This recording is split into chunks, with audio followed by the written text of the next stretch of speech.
बहुत समय पहले की बात है। एक छोटे से नगर में माधव नाम का एक व्यापारी रहता था। उसकी एक छोटी सी दुकान थी जिसमें वह अनाज, तेल और रोजमर्रा का सामान बेचता था। माधव बहुत मेहनती और ईमानदार था, लेकिन उसकी किस्मत उसका साथ नहीं देती थी। सुबह से रात तक दुकान पर बैठने के बाद भी उसकी कमाई इतनी नहीं होती थी कि घर का खर्च ठीक से चल सके।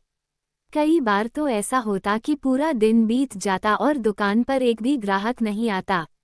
उधार बढ़ता जा रहा था, घर में चिंता का माहौल रहने लगा था और माधव का मन टूटने लगा था।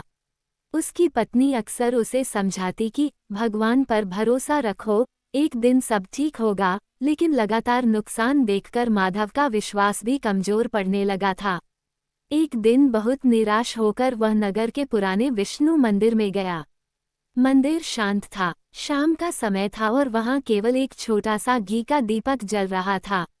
उस दीपक की लौ पूरे मंदिर में उजाला फैला रही थी। माधव मंदिर के कोने में बैठ गया और भगवान से बोला, हे प्रभु, मैंने कभी किसी का बुरा नहीं किया, हमेशा ईमानदारी से मेहनत की, फिर भी मेरे जीवन में इतना अंधेरा क्यों है। उसी समय मंदिर के वृद्ध पुजारी वहां आए। उन्होंने माधव के चेहरे की उदासी देखकर उससे कारण पूछा। माधव ने अपनी सारी परेशानी बता दी। पुजारी कुछ देर शांत रहे, फिर मुस्कुराकर बोले, बेटा, अंधेरा कितना भी बड़ा क्यों न हो, एक छोटा सा दीपक उसे दूर कर देता है।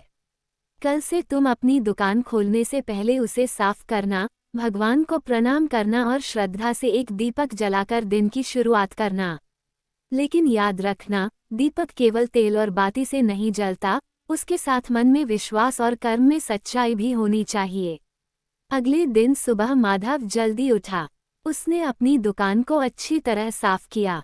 फिर एक छोटे से दीपक में घी डाला, बाती रखी और भगवान विष्णु और माता लक्ष्मी की तस्वीर के सामने दीपक जला दिया। उसने हाथ जोड़कर प्रार्थना की, हे प्रभु, मेरे घर और इस दुकान पर अपनी कृपा बनाए रखना। उस दिन भी कोई बड़ा चमत्कार नहीं हुआ, लेकिन कई दिनों बाद उसकी दुकान पर कुछ ग्राहक आए। माधव ने पूरे मन से उनकी सेवा की। धीरे धीरे उसने ये नियम बना लिया, हर सुबह दुकान खोलते ही सबसे पहले दीपक जलाता, अगरबत्ती लगाता और फिर काम शुरू करता। कुछ ही महीनों में लोगों ने महसूस किया कि माधव की दुकान में एक अलग ही शांति और अपनापन है। ग्राहक वहां आकर संतुष्ट महसूस करते। माधव कभी किसी को गलत सामान नहीं देता, सही दाम लेता और जरूरतमंदों की मदद भी करता। कहते हैं कि एक रात माता लक्ष्मी नगर में भ्रमण कर रही थीं। वे ऐसे स्थान की तलाश में थीं जहां श्रद्धा, स्वच्छता और सच्चाई हो। जब वे माधव की दुकान के पास पहुंची तो देखा कि रात के अंधेरे में भी दुकान के मंदिर में छोटा सा दीपक जल रहा है। पूरा वातावरण शांत और पवित्र था।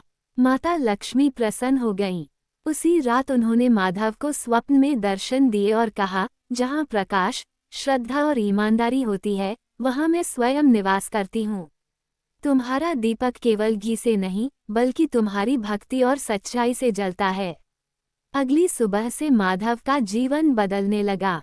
उसका व्यापार तेजी से बढ़ने लगा। दूर दूर से लोग उसकी दुकान पर आने लगे। लेकिन सफलता मिलने के बाद भी माधव का स्वभाव नहीं बदला। वो हर दिन पहले की तरह श्रद्धा से दीपक जलाता और भगवान का धन्यवाद करता। नगर के लोगों ने जब ये देखा कि माधव के जीवन में इतना बड़ा परिवर्तन आया है, तो उन्होंने उससे इसका कारण पूछा। माधव ने कहा, दीपक केवल एक लौ नहीं है, यह विश्वास का प्रतीक है।